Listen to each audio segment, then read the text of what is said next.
Well, let's talk about it then. Let's talk about COD. You guys know that I'm assuming you both watched the video I made 100%. where Yeah, I no. essentially talked about how I don't enjoy Call of Duty anymore and haven't really enjoyed it since. I mean, I enjoyed Black Ops 4. It was fun, but it wasn't. An It was amazing game. Yeah, exactly. Modern Warfare, I enjoyed a little bit. Kind of enjoyed it for a bit, then I hated it, and then I enjoyed it again towards the back end, especially once like Warzone came in, and that was still fresh. Cold War, I played on PS4, and then once I got this PS5, I haven't touched it since because I didn't want to buy it again because of the fact that I had to switch my accounts from UK to US. Obviously, I had to buy everything again, which was a pain in the ass, but it is what it is. Yeah, just didn't want to do it, and I know that you both have slightly different opinions to me. So yeah, Tom, what do you like COD? Do you still enjoy it? Do you hate it? Do you agree with anything I said? I think I have a mixed opinion compared to what you said. I think fundamentally, I think COD's graded against sort of like a gradient that it can't even compare to anymore. I think that's sad. I think COD's clearly diminished over the years. I think when I sort of the first COD I interacted with, I was fortunate enough that my parents bought me a PS3 and COD 5, COD World at War. Okay, And that was my first ever introduction to the COD franchise. So I'm kind of skewed. I love World at War. It's my absolute bay game. you didn't play COD 4 or Modern Warfare 2 then?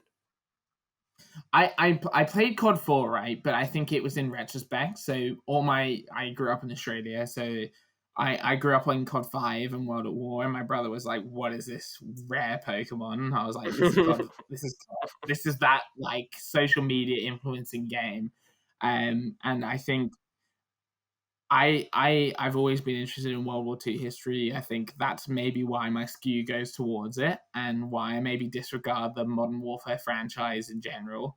Um, but I retrospectively played Modern Warfare COD 4 just based off what my friends played, and they were like, "Oh, you have to rock dual deagles, otherwise it's not fun." And I was like, "Yeah, but can't only 8K then." So yeah, I maybe had a warped sort of introduction to Call of Duty, but yeah, I think COD gets graded against this sort of hindsight nostalgia that maybe doesn't add up anymore, and I think it's sad in its own way that it's kind of fallen into this own sort of disrepute where everyone really dislikes it, and it's kind of edgy to hate it. Everyone loves sort of the newer franchises. I think it gets graded against stuff that it can't compare against. And I agree that Fortnite, sort of Apex Legends and stuff paved the sort of way in sort of recent franchises. Um, and I just think it's sad. It's sort of like the dinosaur that's sort of like dying, and we're all kind of like appreciative of the fact that it's still here, but at the same time, it gets kind of shit on the same sort of prospect, and I love it for what it is, and I always will go back to it in the sort of franchise stake that it's my childhood, it's what I grew up on, but at the same time, it's kind of sad that it's dying. Yeah, I get like so when you say that you think it's unfairly compared to itself, is that what you're saying, right?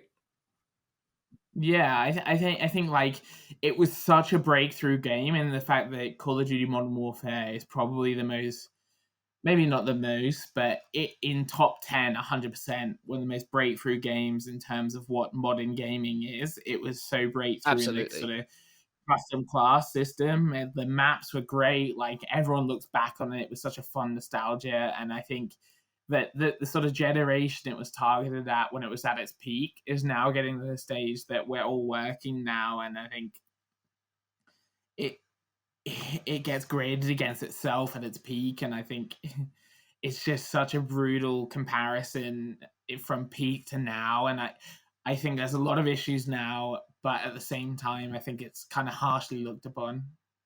Mm. Kieran, what do you reckon? Him with the no face. Cheer on The everyone. no face guy. I think the fundamental issue, in my opinion, with Call of Duty is the fact that the developers are just pressured to pump and churn one out every year, year in, year out, without failure. If they don't, there's a massive consequence to them as a developer. And then, like, I think it happened with Cold War. I can't remember the name of the first developer. Um, they got fired, and Sledgehammer. then whoever it was that got picked up. Yeah, Sledgehammer. And then Treyarch got picked up, and they had to make a game in about 9 months in spite of the pandemic, and obviously they didn't have access to everything that they normally would do on a day-to-day level. So I think that is a fundamental flaw. But also there's another thing as well, that I just think the overall quality of what they're putting out is bad. And I think us in the current generation of gamers is we're kind of spoilt by patches, we're spoilt by updates. So a developer puts out a bad game, and we're like, we've paid 50, 60, $70 in some cases, pounds, whatever, wherever you are. Um, and you're a little bit salty about it, because obviously you've paid that amount of money, and the game is half finished.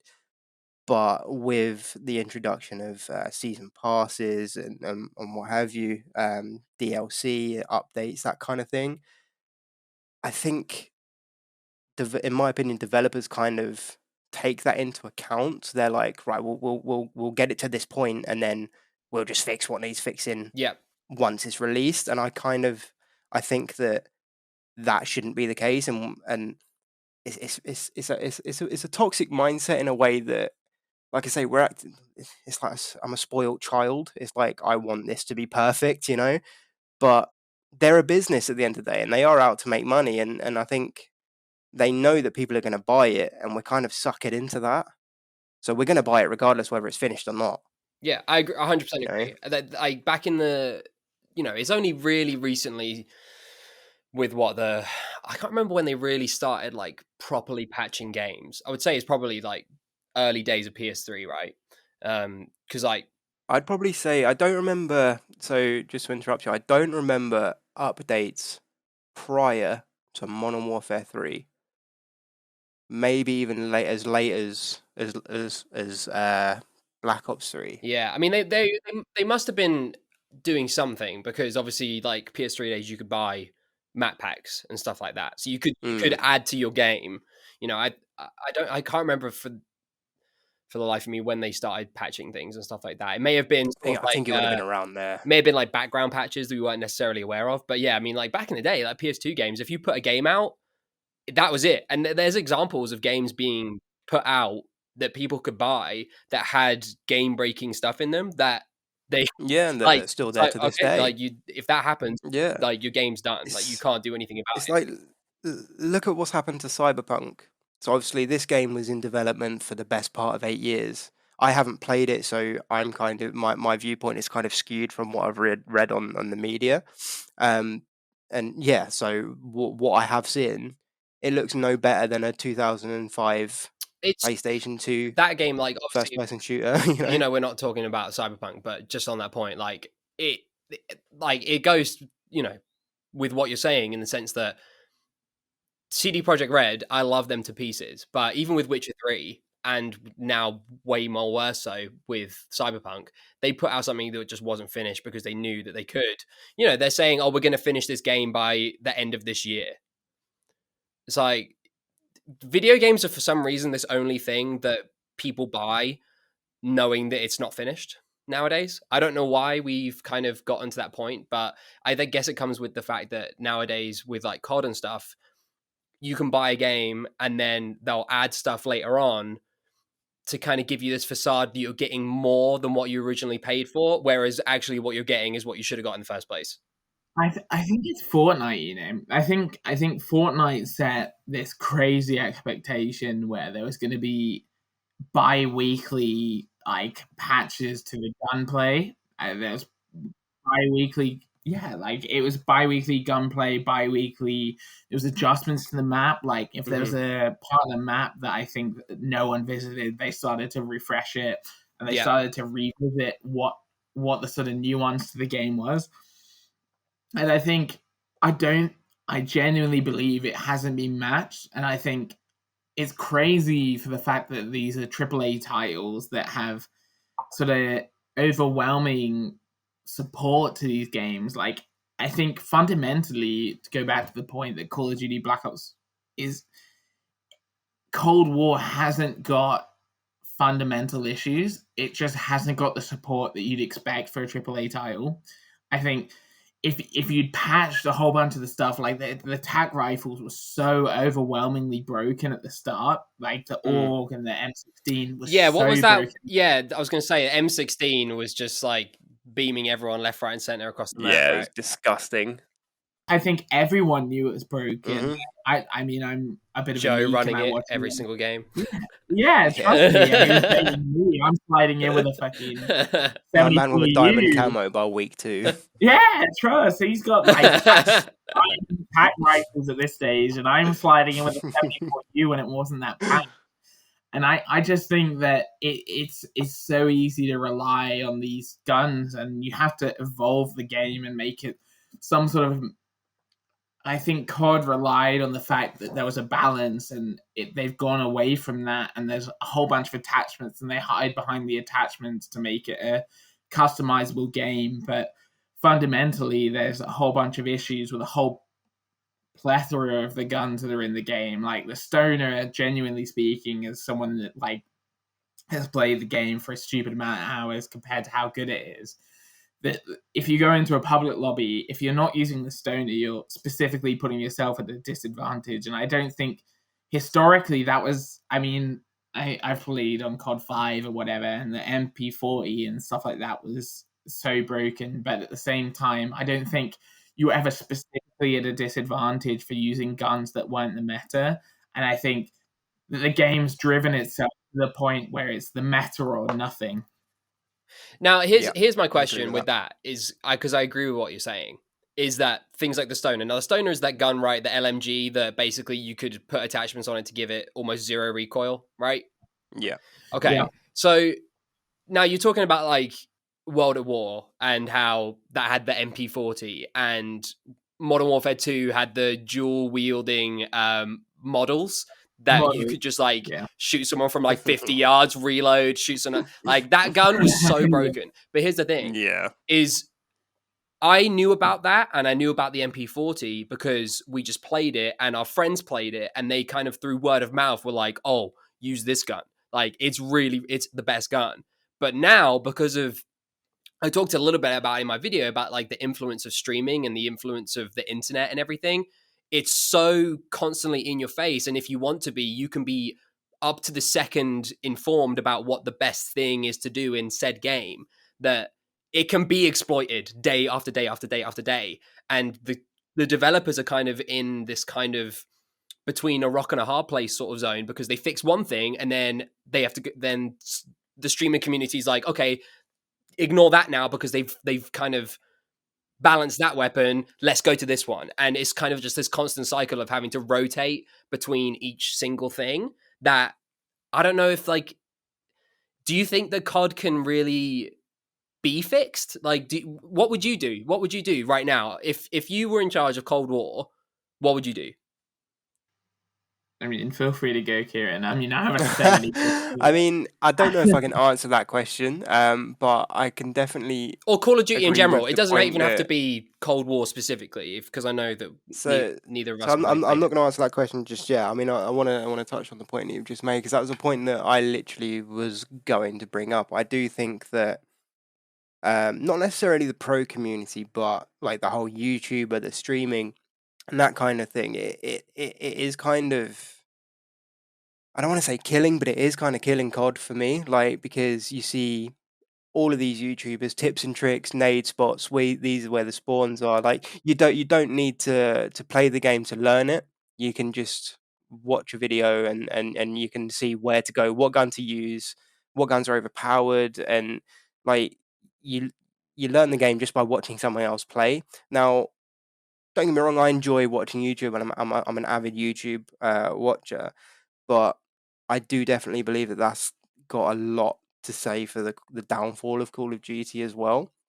But again, touching on I think it was Tom's previous point about like developer attention. In my opinion, over the last 2 games, because I'm on Twitter as well, I'm an avid Twitter user, I don't see any feedback really being listened to by the majority of the community. So, for example, Call of Duty's League play, for some reason or another, I mean, I never actually played Black Ops 4, but I understand that was World War II, I believe, was the system that they wanted Tom's to a big use. fan of that. Yeah, and that's like got glowing feedback. Terrible game, amazing League play. Yeah, I mean, it was terrible until they put out it was completely overhauled at some point, but I never played that overhaul. But yeah, they had glowing reviews on the League play, and then all of a sudden Treyarch just come out with this bullshit ranking system that you don't even the ranking just doesn't make sense. I've played my ranking games. I got put in Elite. I am shit. How have I got put in Elite? Tom and Joe carried me to Elite, right? That I will say, but for me, it boils down to the fact that they just don't listen. Like they kind of, again, I'm touching on my own point here. I'm definitely kicking my toys out of pram, spoiled child, but there needs to be a lot more feedback. Like with the developers, I've seen David Vonderhaar. He just fucking went out to the desert and took a 6-week break, and it just hasn't even bothered. He's the looking at the game. the bald guy with the beard, right?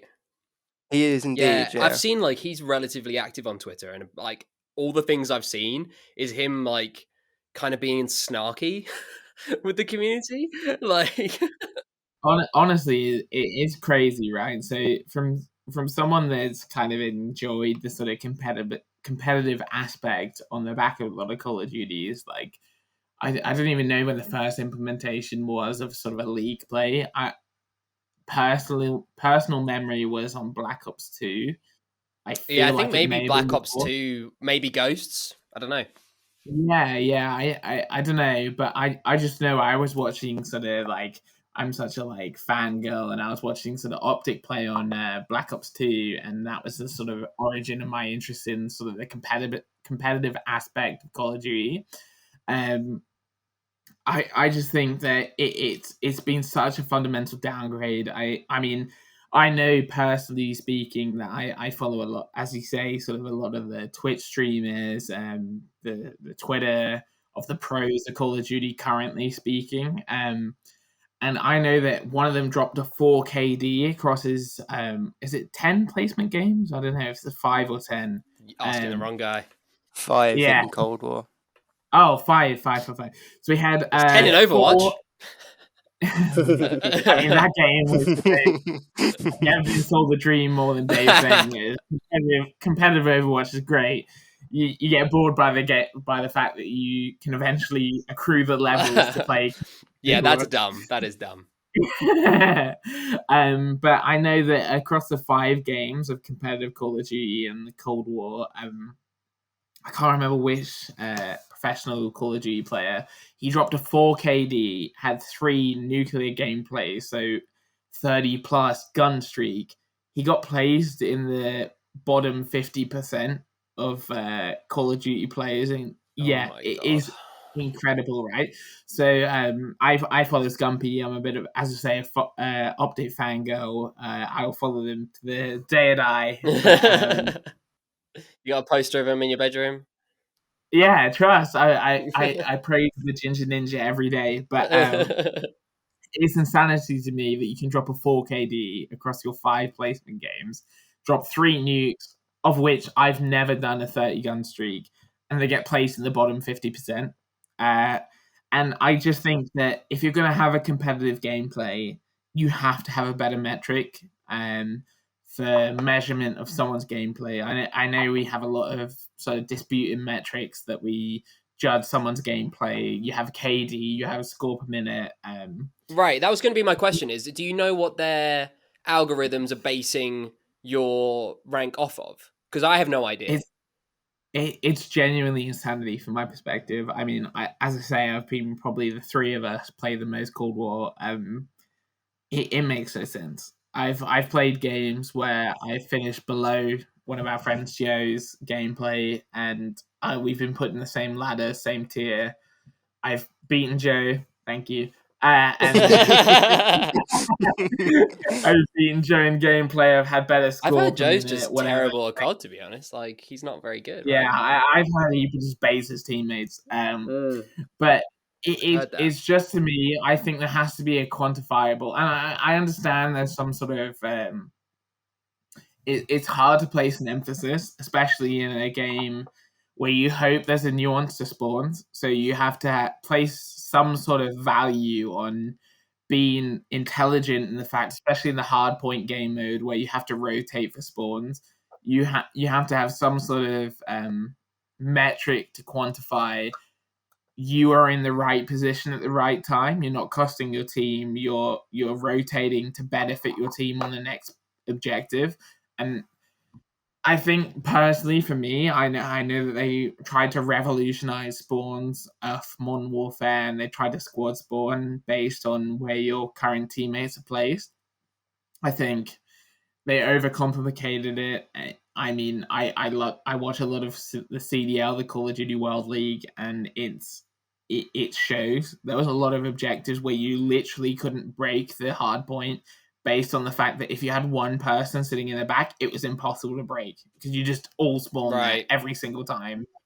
And like, I understand that Call of Duty is catered towards a sort of audience that is kind of laissez-faire, and you just kind of like jump on and you spit on anyone you can, but at the same time you have to cater for an audience that is like, it's a game, it's got historic value. We've been playing it. I mean, you guys and I have been playing it since like 2007, 2008. That's like now 14 years experience in the game. You can't discredit that for the sake of protecting people that have picked it up in the last 4 years, because at that stage, what is the benefit for having experience in the game? Well, yeah, I mean that's a thing I mentioned in the video, and I know, Kieran, you're a fan of Modern Warfare, the last game that came out from Infinity Ward. Yeah, and that's really where I will admit it was very broken, but I did enjoy it. you enjoyed the way it played, I guess. Yes, yeah. But that game is what started this whole kind of culture shift within the development of Call of Duty, whereby new players were valued more than, or at least like on the same level as people who'd been players since they were, like you say, Tom, since they were like 11, 12 years old. And it sounds bad, but I don't know if a new player should be kind of given that sort of protection, because I don't know if you guys have seen the video. There's a video of some Call of Duty developers doing an interview on a YouTube channel. I can't remember what it was, but the guy just straight up asked him if the way they developed their maps and their gameplay, etc., because he had said, oh, you know what, our guns are a little bit more powerful in this game, so you can get a kill quicker. We've developed some of the maps to be more conducive to newer players finding a player easier or being able to get a kill, whereas, in his words, where they normally wouldn't be able to. And the guy interviewing him was like, so is that going to come at the expense of, more experienced players? And he was like, well, hopefully not. Which, tells you everything, that really just, you didn't have to say anything, because that just, he exposed exactly what they're trying to do.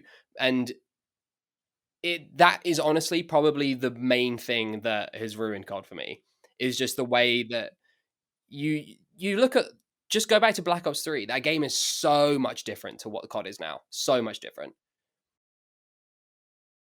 I think us as consumers, we forget that it's a business, and at the end of the day, the developers, they don't care if they put out a good game or not, right? At the end of the day, so you got Activision, who I believe is the overarching... They're the publishers, yeah. ...company. Yeah. And then you've got Infinity Ward, you've got Treyarch, and all of the others, Raven, Sledgehammer, all of those. And I think you can't point the finger too much at the developers. You have to kind of look over them, and because obviously it is Activision. I do feel that we, especially myself included, like, you do throw everything at the developers, because at the end of the day, they're the ones that made the game. They put in the coding, they do everything. But, and again, this touches on my earlier point that they're flushing out games too constantly. If you take 1 year out of the cycle and say they do it every other year, they release a new Call of Duty, that then gives both companies, so the Treyarch and the Infinity Wars, that gives them about 2 years to really focus on, well, a year and a half or so, to really focus on that game and really polish it. You have to add in the Sledgehammer, so it's like it's a 3-year rotation. That's what's crazy to me. And I mean, I follow, as I say, a lot of the professional Call of Duty players, and they say you have to sort of divide it by, right, a Warzone / Battle Royale perspective. You have to add in a public lobby perspective, and you have to add in a competitive league play perspective. So I think you see a lot of the games that are like League of Legends, and I've been involved in a lot of League of Legends recently. And you know what? It sounds savage, but it's a bit of the get good. And it's just like, you know what? We won't hand it to you. You just have to learn it. And it's, you know absolutely. what, Dave? If you don't know how your character plays, you're gonna lose. And that's something you have to own, right? You have to earn the respect. And I think that's maybe what came in the previous Call of Duties, maybe to a lesser extent than the sort of champion where you have sort of abilities and XYZ, but you have a sort of role to play in your team's performance. And I think nowadays it gets a bit glazed over. There's a lot of synergy to be involved in a competitive Call of Duty team and in league play especially. And you have to fill a role, right? You can't just log in, play, and perform, right? You have to warm up. But the problem fundamentally is in the current Call of Duty is that there is no warm up, right? I know you agree, Dave, that you hop on and you play a normal public lobby, and you're going to get placed on people of your own level, if not better, right? You have to prove yourself in that lobby. That's not what you look to in the public lobbies. You're thinking about, like, maybe 1 or 2 on the other team will be better or equal to, and the other 4 will be equal to or less. And you kind of hold the L that sometimes you might be off your shot, you might miss a couple shots, and you'll get spat on. But at the end of the day, the aggregate will work out where you'll perform better. Because I was going to say the law of averages would work in public lobbies how they used to be, where you would sometimes do really well and sometimes you wouldn't. 100%. Like, you can drop a 0.2 KD and you go, you know what, I got spawn trapped. Those guys were sick. And you'll sit there and you'll think about it and you'll go, they held that head glitch, they held whatever, XYZ. They earned it, kind of. You know what I mean? Like, I'll drop a 5 and 10 and I'll go, oh my God, I never want to play those guys again because they just dominated. And then the next game, you'll get placed against people that picked up COD for the first time, and you'll drop a fucking 30 and 10, and you'll go, I am the best Call of Duty player I've ever met. Like, it'll be insanity, and you'll just go, I am sick. But I think those games are few and far between. Yeah, like back in COD 4 days, me first playing, like when I first played, COD 4 was the first game I ever played other people at online. Like that, because PS2, that was non-existent. PS3 / 360 was when it really sort of, came to its own. And I was really bad. I remember getting like a 1 KD back in the day and being really pleased with myself. I was like, dang, I popped off that game. But now getting a 1 KD nowadays, 14 years later, is kind of average. Yeah, it's insanity. Like, I remember one of the COD pros, Sensor, he posted a screenshot, and I mean, obviously we don't have the sort of competitive pro players on our friends list. He had them, and he posted his like scale, I guess, a leaderboard, whatever metric of the people around him. He had a 1 point, like, I don't know, I'm quoting out my ass, 1.2 KD, right? Scump, who's widely renowned as one of the best players of all time, sub player, had a 1.7 KD. That's insanity. Insane. Like, That's insane. if you think on the fact that that's a 0.6 between your competitive player and your best player of all time, that's insanity, right? That's like stupid. we don't get matched up on a five-a-side football pitch with Mesut Ozil and Cristiano Ronaldo for a good reason, right? Like we can't hang. We appreciate we can't hang. Yeah. And there's a reason why we get protected from them.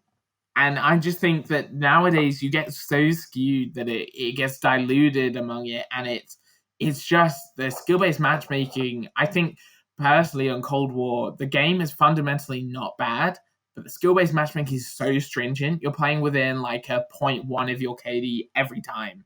So the people you spit on aren't that bad. Like, I mean, I talk from perspective where I've got like a 1.3 KD, which in this game is actually above average. And yeah, no, it really is. Yeah, like a 1.2 KD, that's not that bad. But your 1.4 KD are people that are playing the 1.5 KD that are playing the 1.6 KD, and it just incrementally goes up to the point where everyone balances out to a point where they're kind of depressed about their KD. They're kind of depressed about their performance in the game. They're kind of depressed about their opinion of Call of Duty.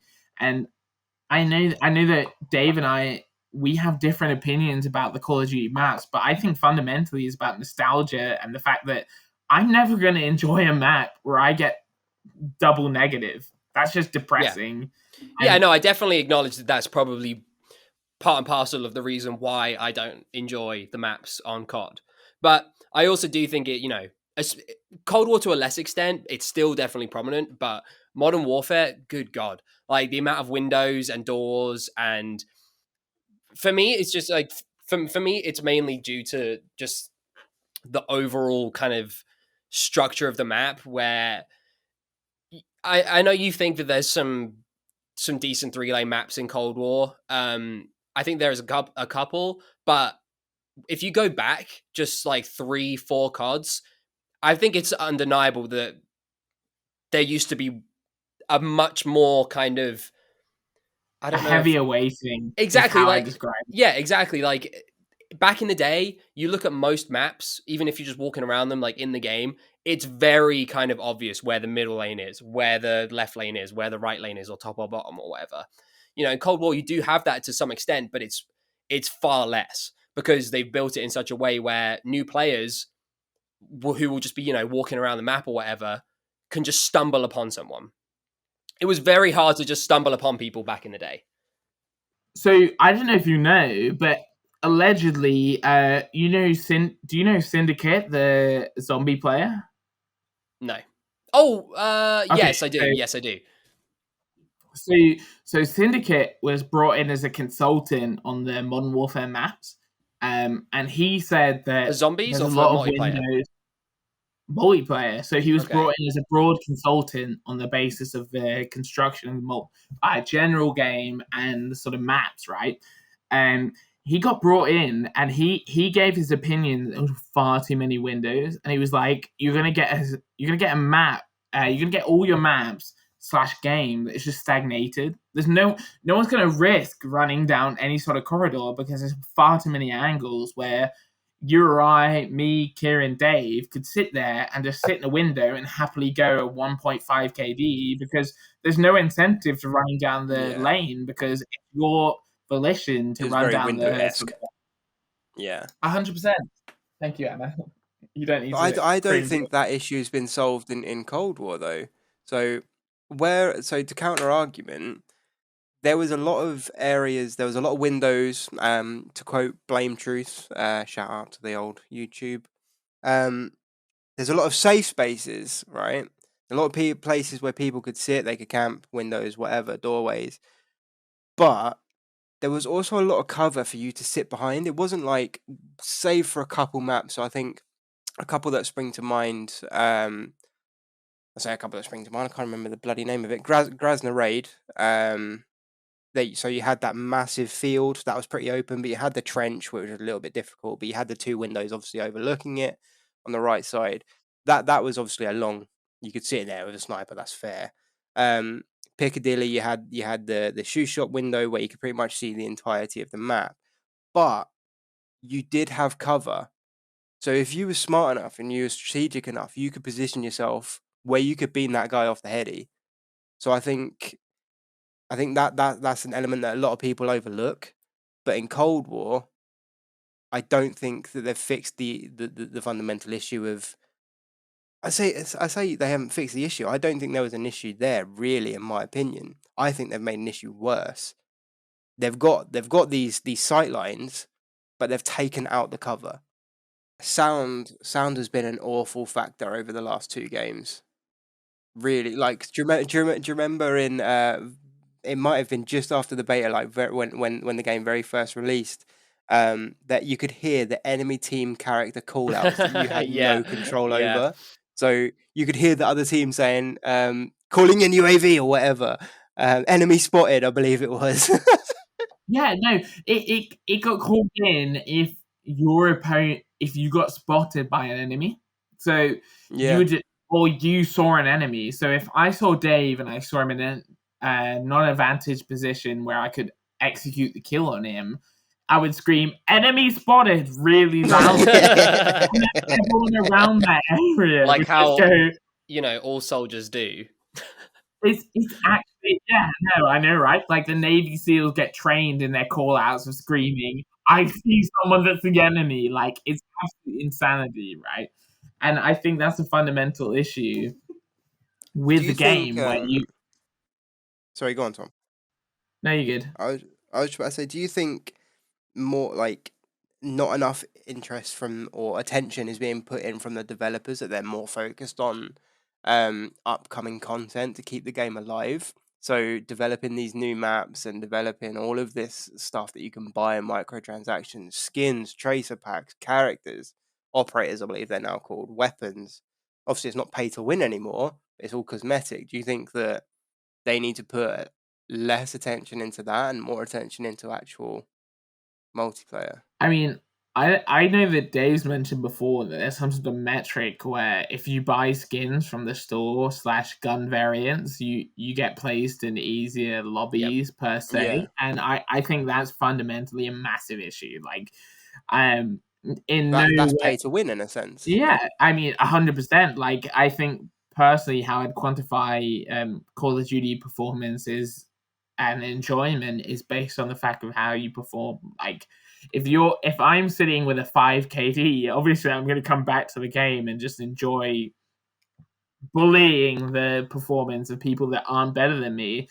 But if you're adding as a sort of side advantage of the fact that if I put money into the game, I'll get put in people that have played the game for a year versus someone that's played it for 11 years. I'm going to sit, I'm going to acknowledge the fact that the mini-map's rotating. I'm going to say, there's no one here. I'm going to rotate out and I'm going to get spawn kills. And that's the easiest thing that the Call of Duty player could ever enjoy. And I think that's a fundamental issue with the game. Like, I in the same way that I don't think the sort of rank system is competitive in any way, shape, or form, I think that can't work in public matches. I think there's just honestly been a whole, like I said earlier on, there's been like a culture shift around Call of Duty. I said in my video that Call of Duty now is essentially a free game that you have to pay for, sorry, because Yeah. Call of Duty used to be back in the day. You know, I'm actually someone who didn't mind season passes, Yeah. because it came with the game came out, and when it came out, it was definitely back in the past a lot more fully fleshed out than games are these days. And developers kind of sold you on this idea that if you want extra to this, then you can pay for it, or you don't have to, because we've already got this base game, which is solid. Whereas nowadays, what they've told us is, okay, we're not doing season passes anymore. It's going to be free updates, left, right, and center, and you get free updates for. I remember Treyarch saying they were going to support Black Ops 3 or 4. I think it was 4 for like 3 years. And so they've kind of sold us on this idea that when you get the game, it's not going to be full, but don't worry about it because everything that's coming after it is free, which is essentially a live service game like Destiny or The Division or whatever, you know? But that's not what this game used to be about. And in my opinion, it's worse now because of it. Because now I buy a game and I'm like, why is this so empty? And they're like, oh, but don't worry about it. You know, in 5 or 6 months, it's going to be great. If that's the case, then why am I paying the amount that I'm paying for it at the beginning and you're expecting me to stick around? You know? But yeah, going way back, what would you, if you could do one thing, what would you do with COD in general to change it for the better? You go first, Kieran.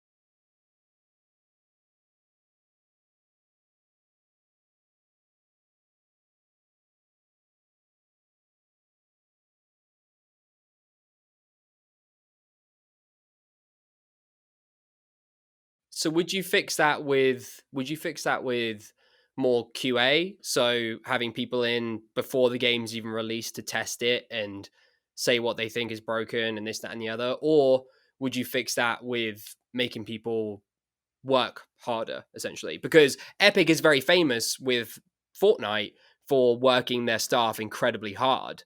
And they worked incredibly hard, and, you know, Fortnite was regularly updated, like Tom said, and people were really pleased about it, and it got a lot of credit for that. But its staff did work really hard. So, would you rather go down that route, or would you rather go down the QA route? I don't think it'd be fair for me to comment on like the dedication and the work that the developers put in. Obviously, it's their livelihood. Me, you, Tom, obviously, we all put everything into our day-to-day jobs, and I don't think it's going to be any different for the developer side of things. I do think, yeah, definitely, there needs to be a lot more testing.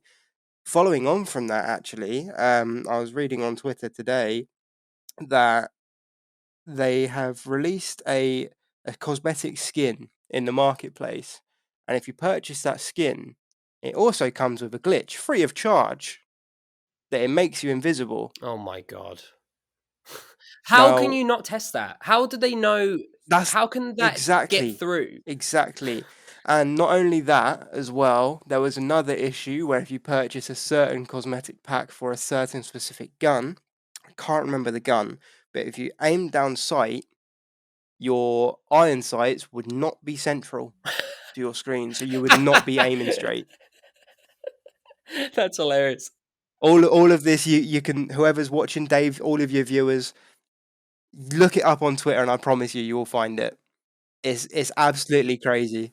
I know personally that like a whole bunch of the fact that so the streamers and content creators are disenfranchised by Warzone is genuinely because it is rife with hackers. Like there is no, especially on PC. Yeah, it's insanity. No anti-cheat whatsoever. So I don't know. But they're implementing bans. That's the main thing. They're doing something about it. Right. Feel the sarcasm in my voice. It is so delayed. So I know that like it causes, you know, a fundamental issue in the fact that if you're playing sort of PC versus console, but additionally, if you're doing the Warzone tournaments that are sort of thing that extends the game, where competitive players try and launch in and drop 30 kills, whatever.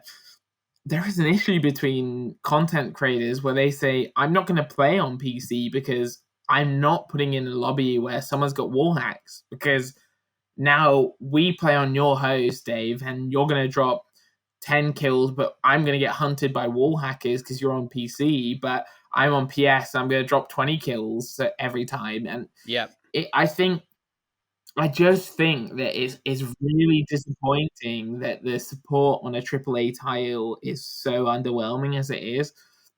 Again, I genuinely believe that and Cold one of, War and not has just any AAA title either. It's one of, if not the biggest game year after year. Yeah. And even with the massive following that it's got, like streamers like Tim the Tapman, you've got Nadeshot, you have Scumpy. I don't know if Scumpy's done it himself, but Nick Mercs, everyone, they've put out a call to fucking the developers. They're saying this game needs anti-cheat. They've shown videos, they've got evidence to show that people are in the game, they are hacking, they are exploiting the issues that are in the game. So it just goes to show, if people with as big as following as them, these guys have hundreds of thousands, if not millions of followers between them, right? So, some even millions of followers just on their own.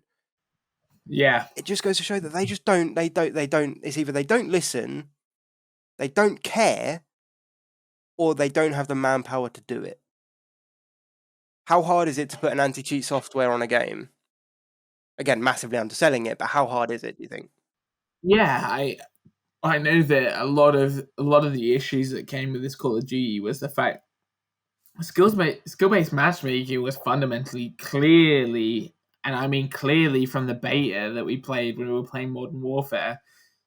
We jumped onto this Call of Duty and we were going evens, and I mean, there's a lot of us that sweat this game really hard, and we're like, how is that possible, right? I got slapped around. It's just fundamentally, like, it doesn't work, right? When you have a game that's so burdened upon skill-based matchmaking, but at the same time you have a casual playlist that's still burdened by skill-based matchmaking. You have to launch, and I know that there's been conversations around that every Call of Duty should fundamentally have a league play to ease the burden of skill-based matchmaking, because I think everyone appreciates that the objective is Call of Duty is to, we're all getting older, we're all in our sort of early to mid-20s now, that there was a main player base 10 years ago. They understand that that's what their player base is now doing, so they have to attract someone else, but you cannot isolate your main player base while sacrifice those players whilst attracting new customers. And I think it's got to a weird sort of like dynamic system where if you get fundamentally punished for being good at the game. I mean, I've had it before where they offer you the post-game statistics and post-game graphics where you see a sort of bar chart of your performance, and you'll see you go 3 games sort of like triple positive, and then the next game you'll go quadruple negative. Yeah, it is insanity. It looks like a heartbeat. It balances out 100%, and you cannot have that fundamentally in a game where people are trying to. I mean, Call of Duty isn't a title before where people relax and jump on, right? It's not your sort of casual shoot. Maybe it is a casual shooter, right? And now they've upped it to the sort of you're a CS:GO scenario where you need to know. I think it used to be casual. What the heck? I think it did. Yeah. I mean, like we all played it in our sort of teens or whatever, where it's you know the generic area where you're gonna get shot from. You can kind of flank every so often, and that's the fun in it, right? You hit the perfect flank, you'll get a team clear, and that's what will differentiate your KD every single time. But now if you don't know those now, you're going triple negative, and that's non-negotiable. You have to have a sort of awareness on the map. You have to put the time in, and I mean, I'm kind of sweaty, and I know that, but you see people regularly log in to the sort of competitive game modes. I mean, you get hard costed by people that just don't understand it, and at what stage is it the prerogative of the people that don't know it, or is it you to pick it up? And what's the metric you're getting judged against to get put in the competitive game mode? Yeah. So for you, then, skill-based matchmaking needs to be fixed. That would be your main sort of like number one thing. I think personally, right, like I've played the game a lot, and I genuinely believe there's a sort of a core in it that isn't wrong. Mm-hmm. There is a good game in there somewhere, right? Like if you Mm-hmm. play League play, you understand that there's a nice ebb and flow to it. There is the sort of Call of Duty. If you get in the gunfight with an SMG at range, you're gonna lose. And if you get in the SMG sort of range with an M4, you're gonna lose. That's what it's meant to be. But if you play the public lobbies, you're gonna lose generically until you start putting on the meta. And if you don't play the meta, it's your choice to be disadvantaged, right? Like I had a 0.9 KD, right? Overall, without the sort of assisted system where you get counted on the elimination. Yeah, eliminations, right? I had a 0.9 eliminations on Call of Duty Cold War. I played with a stoner for about 3 weeks trying to gold it to get platinum diamond SMGs. My KD pumped to like 0.4 boost because I was using the guns that were the meta. Like the whole time I was trying to use SMGs, which is my personal playstyle, and it was my own disadvantage off the back of it. And it's I find it sad that there's a disadvantage to trying to play your own playstyle and disregard the meta. And I think agree. It's one of the things that killed Cold War for me just right off the bat, was because I'm someone who, similar to you, Tom, like I love going for like dark matter and stuff. I love doing that. I think it's fun because you rotate through the guns in the game. You basically master a gun and then you move on to the next one. But when you have a game that is so heavily reliant on this is what you need to use, otherwise you're going to get stomped, like you said, it basically makes that system of progression a punishment. You're like, you can get it if you want, but it's not going to be fun. I mean, I know personally, like I watched Scumpy play this like a literal god at the game, and his KD took like a 0.4 dive. The fact that he went for the dark matter, and I'm like, that shouldn't be a sort of opportunity cost, right? You shouldn't decide between. You can protect your like holy grail in the game that is KD, which is fundamentally, as much as people try and dispute it, that is the base layer of Call of Duty measurement, right? Call of Duty KD. Are you a scrub or are you good? 0.6 or nah, basically.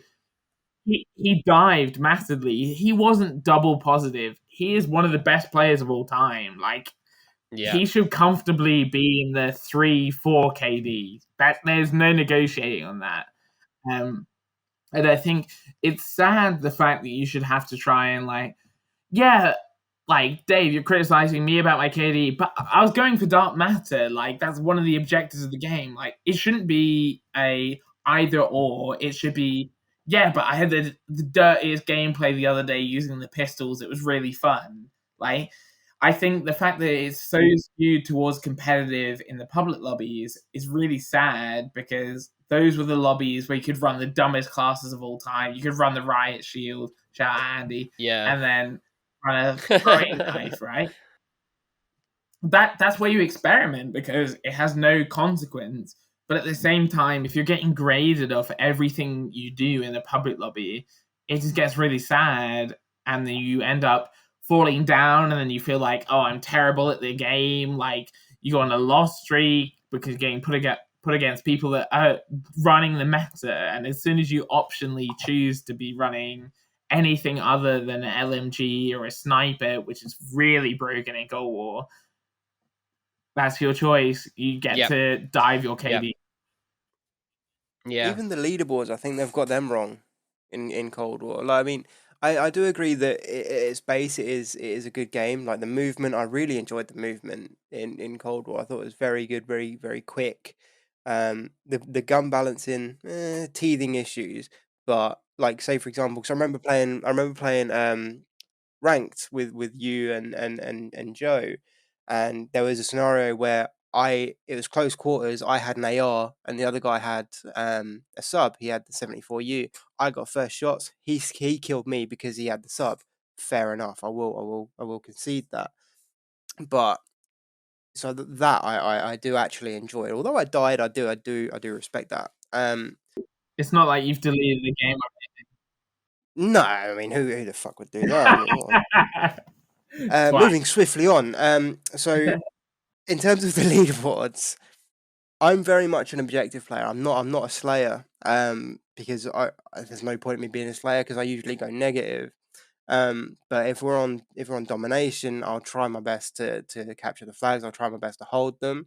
If we're on kill confirmed, I'll obviously killing is part of that game mode, but I will mainly focus on confirms and denies. But my main issue with the leaderboards and the objective based game modes is the more kills you get, the higher at the leaderboard you are. So, say for example, Joe, I know Joe's a slayer. Joe will get a lot of kills. Joe will get 30 kills, maybe get that 18 denies and 20 confirmed, shall we say. Say I get 6 kills and 45, just for argument's sake, 45 confirms and 25 denies. I will finish at the bottom of that leaderboard. Although I've contributed most to the overall score and to the team to get the win, I'll have 6 score and Joe will have 2,000. And that pulls into the overall leaderboards, and I think that's where you're going wrong with it as well, because you're not catering to the entire community. You're catering to the people that get a lot of kills and that can go on a streak. But so that also leads to no incentive to even bloody play the objective as well.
Yeah.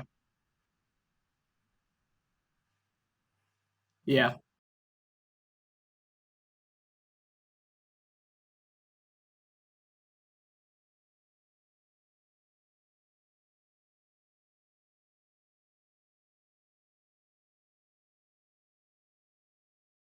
Family Guy apparently as well. Mm.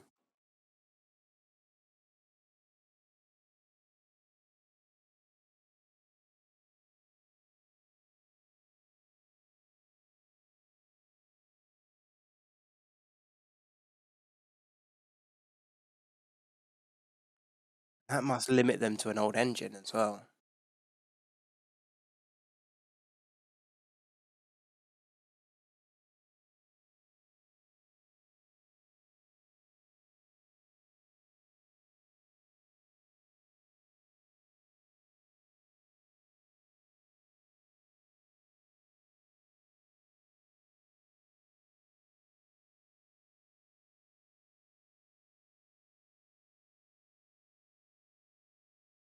Especially the latter end of it.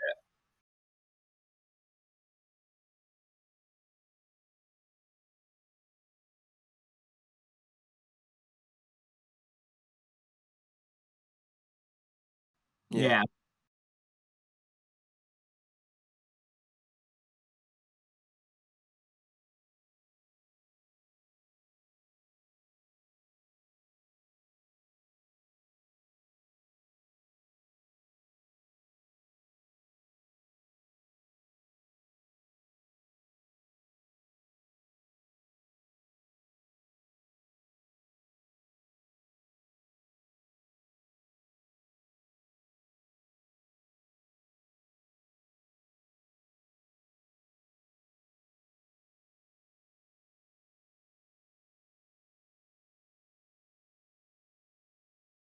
It's a fundamental engine.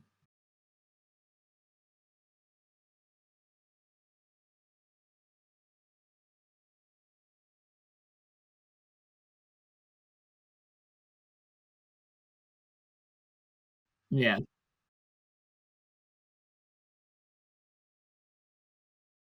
Yeah.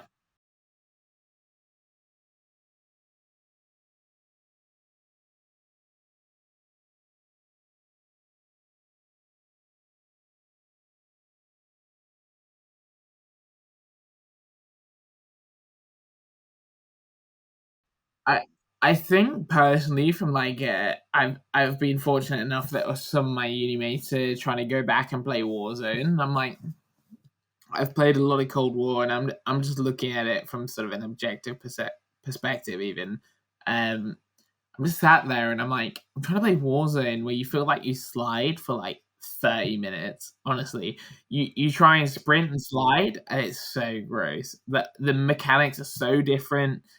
And I know that a lot of the sort of content creators are sat there going, I'm never going to play Warzone because if you're sat there playing on a competitive scene and you have to understand the mechanic, and obviously, fair enough, that is literally their job to understand ins and outs of Cold War, right?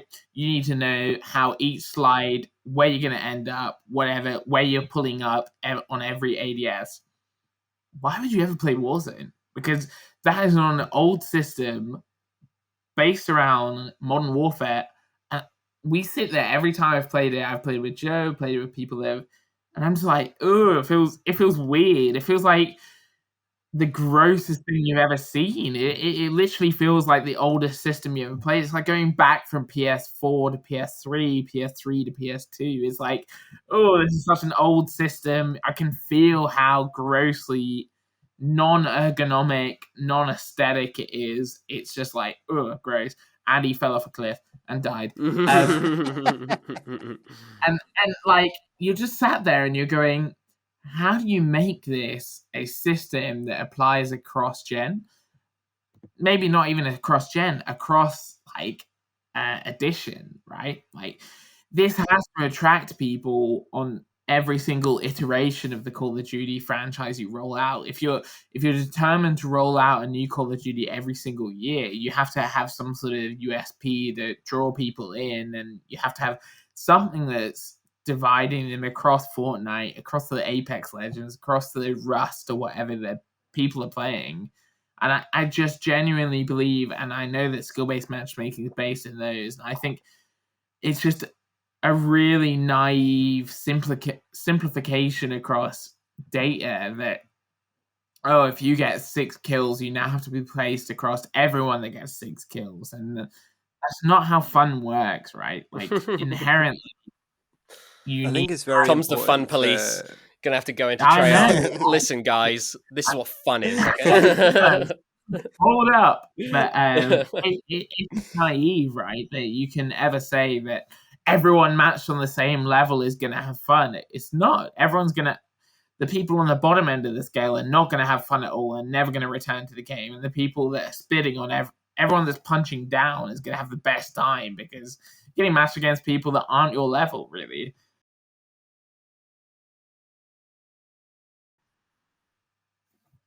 Yes. I'm not saying specifically that Kieran's deleted the game twice. But yeah, I just think, right, there's a core.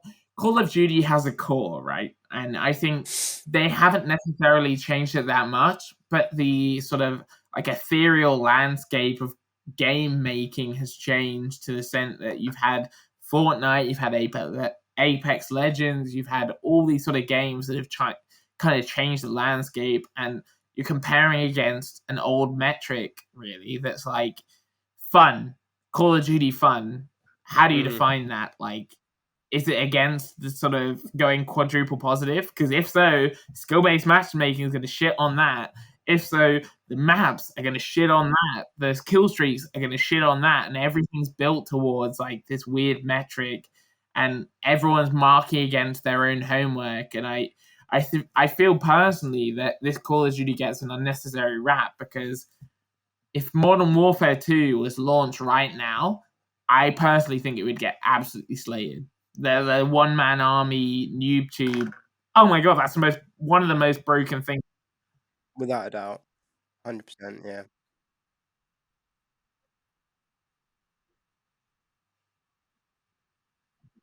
%100%. Yeah, Yeah. yeah. But Mm.